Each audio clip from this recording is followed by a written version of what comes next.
Is psychic ability real? Yes, but it's going to take some explaining. I honestly don't know why there is any debate about this, but since we live in a world where critical thinking is as rare as a billionaire with empathy, I'm going to walk you through this. Science is obviously an important part of this, but honestly, if you have the good common sense God gave rocks, this is a conclusion you should be able to reach without it. To work your way through this question, you have to begin by examining your own beliefs. What's that? You don't have beliefs? Son, I hate to tell you this, but if critical thinking were dynamite, you wouldn't have enough to blow your nose. This is because, whether you realize it or not, you have assumptions about the nature of reality and it affects how you assign credibility to evidence. If you don't know what your own assumptions are, then you're not capable of critical thinking, and you'll have all the objectivity of a little league parent watching their kid at bat. There are many different assumptions about reality, but I'm going to focus on the two most important ones, and you'll see why. Materialism and idealism. Materialism means that you believe that the universe is made of material. It's like a giant clock, and we discover the truth about it through studying the underlying mechanisms. Ultimately, this comes through measurement, which means that this is what science is. Science is about measurement. And if something can't be measured, science can't address it. So another way to think about materialism is that it implies that the truth can only be learned through what we can measure. If something can't be measured, it doesn't exist. This means that materialism reaches the following conclusions.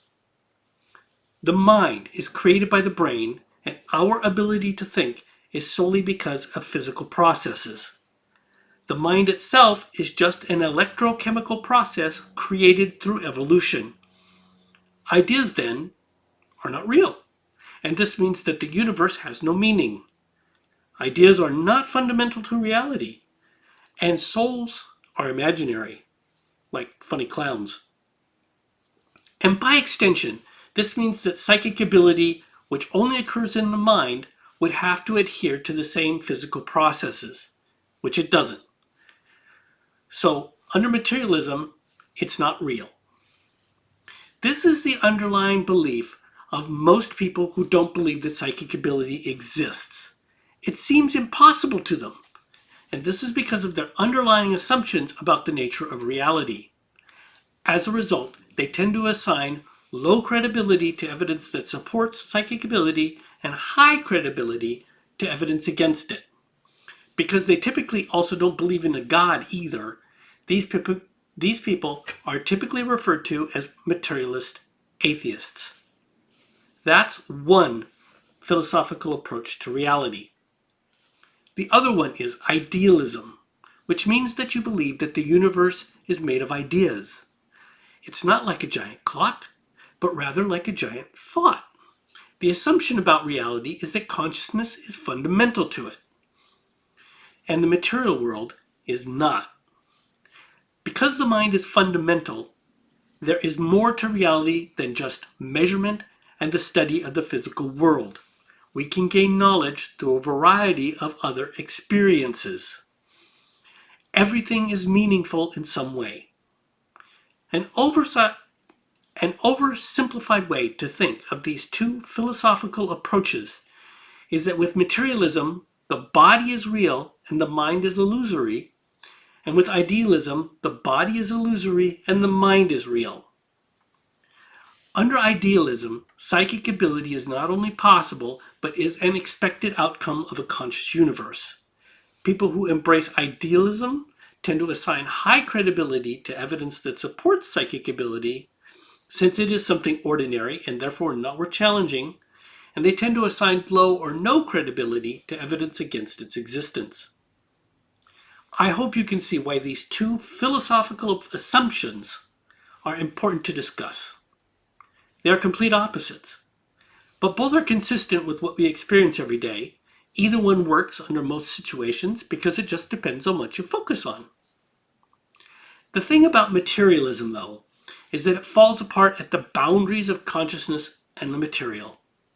Things like mind-body interactions that we see in medicine, paranormal experiences, the observer effect in quantum physics, for example, are all areas where you see materialist explanations weaker than the morals of a fire and brimstone preacher. Materialists have to dismiss human experiences that don't conform, reject or explain away scientific evidence that doesn't fit, or even create essentially magic materialistic explanations to fill their gaps. When people study these two conflicting philosophies more closely, materialism, which seems on the surface like an easy choice, is actually the most problematic. It's like a politician's speech. It sounds good, but if you pay close attention, there's nothing of substance. The biggest problem, which materialists never consider, is that it is 100% dependent on consciousness. Everything physical that we have ever experienced is actually a thought. Color is a thought. It's not material. Neither is smooth, stinky, loud, or bitter. Our five senses are conscious interpretations of physical input. We don't experience physical reality directly.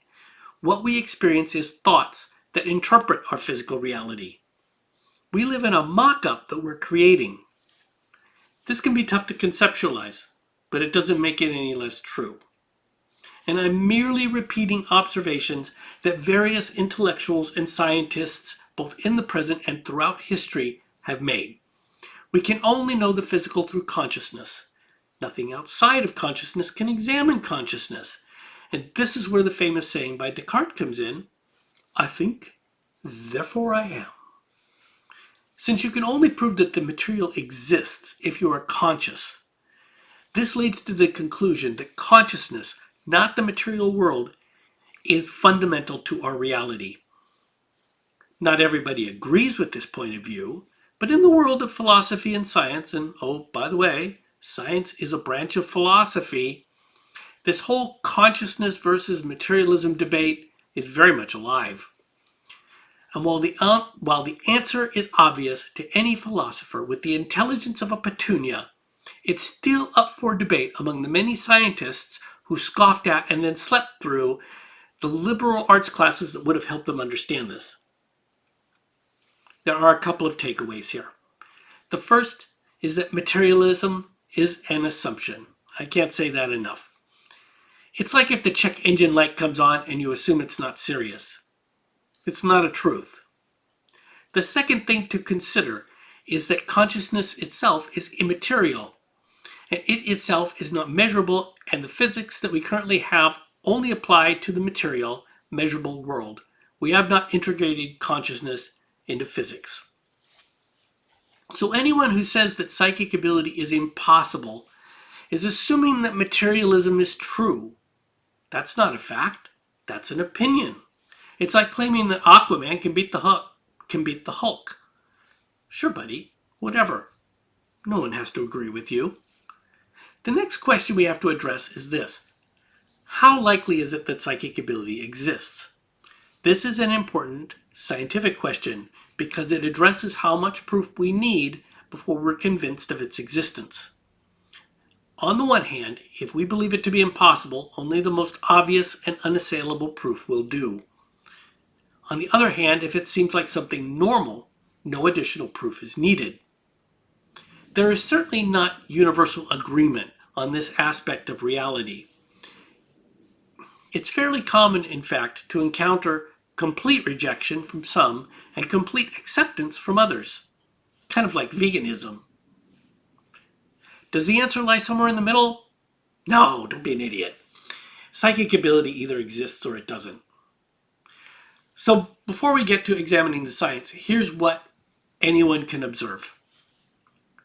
No one seems capable of providing obvious and unassailable proof of psychic ability. There always seems to be room for doubt in any single demonstration.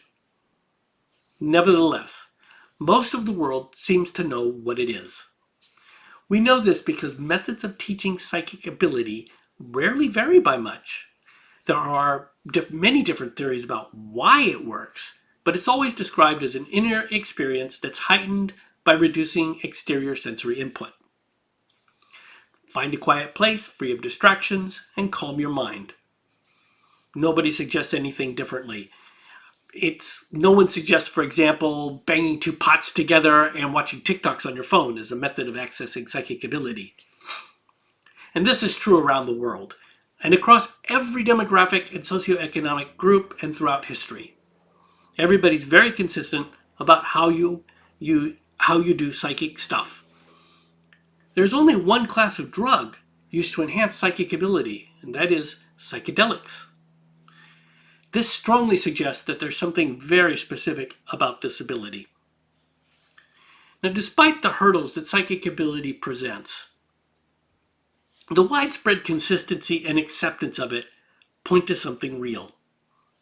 The way we do imaginary things is much different. Dragons and vampires, for example, change dramatically depending on the era, the writer, or the culture depicting them. And unlike psychic ability, there is widespread agreement that these things are imaginary. There is always the argument that people are fooling themselves through a variety of psychological errors, but for something as widespread and consistent as psychic ability, this explanation is harder to swallow than a bowl of dried kale. We're talking billions of people here. How likely is it that billions of people are wrong about their experiences? That makes less sense than the Tide Pod challenge. The more believable explanation is that the theory is wrong and not billions of people, particularly since it's based upon a materialistic assumption that also appears to be wrong. If you've managed to stay with me so far, this is what I'm leading up to. Even if we don't know what it is, psychic ability appears to be fairly common. From a scientific perspective, this means that it's something that scientists